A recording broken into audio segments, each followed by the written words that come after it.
Let's be clear from the outset.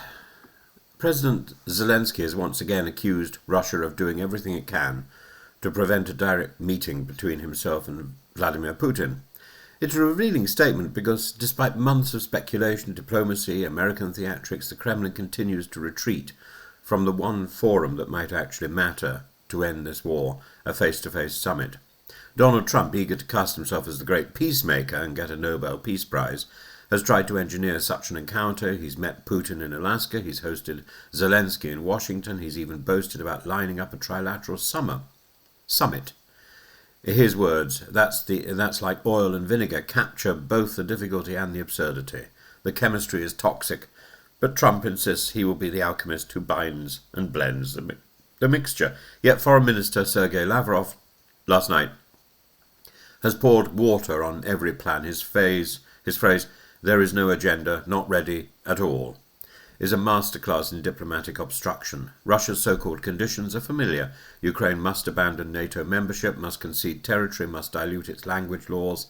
In other words, Moscow sets preconditions designed to sabotage the very possibility of dialogue. Zelenskyy has said he's not afraid of such a meeting, unlike Putin. He insists on robust security guarantees, a framework akin to NATO's Article 5, because Ukrainians have learned bitter lessons from past betrayals, notably the Budapest Memorandum of 1994. The paper guarantees Ukraine received in exchange for its nuclear arsenal proved worthless when Russia invaded Crimea and then launched its full-scale assault in 2022. NATO Secretary General Mark Rutte, standing alongside Zelenskyy in Kyiv, was candid. This time guarantees must have teeth. And the wider diplomatic theatre reveals the problem. The EU's foreign policy chief, Kaja Kallas, has warned of Putin's trap, territorial concessions dressed up as peace. Emmanuel Macron has been blunter still. Putin doesn't want peace. Each missile barrage confirms it. Just this week, Russia launched one of its heaviest single-night assaults in months, over 570 drones and dozens of missiles. This is not a government preparing for compromise. It's a government intent on destruction. Meanwhile, Ukraine fights back with ingenuity and precision. A drone strike halted the Druzhba oil pipeline to Hungary and Slovakia.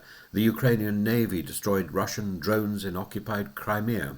Even as Zelenskyy appeals for negotiations, Ukraine demonstrates that it can strike deep into Russian territory and disrupt the Russian war economy. So why the avoidance? Because Putin knows a direct meeting would expose him as a fake, as dead, as inadequate. He would sit opposite a legitimate elected president, undermining his propaganda that Zelenskyy is merely a Western puppet.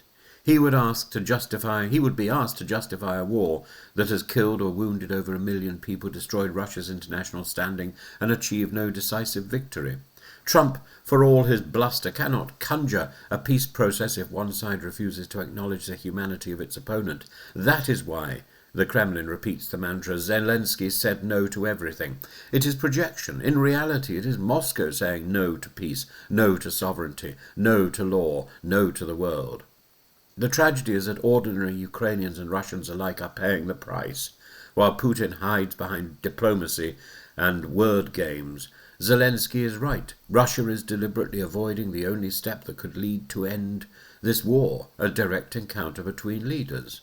Until that fear is overcome, until Putin edges away from the Smeg fridge, there will be no summit, no breakthrough, only more destruction. The world must see through this charade. The fridge must be opened.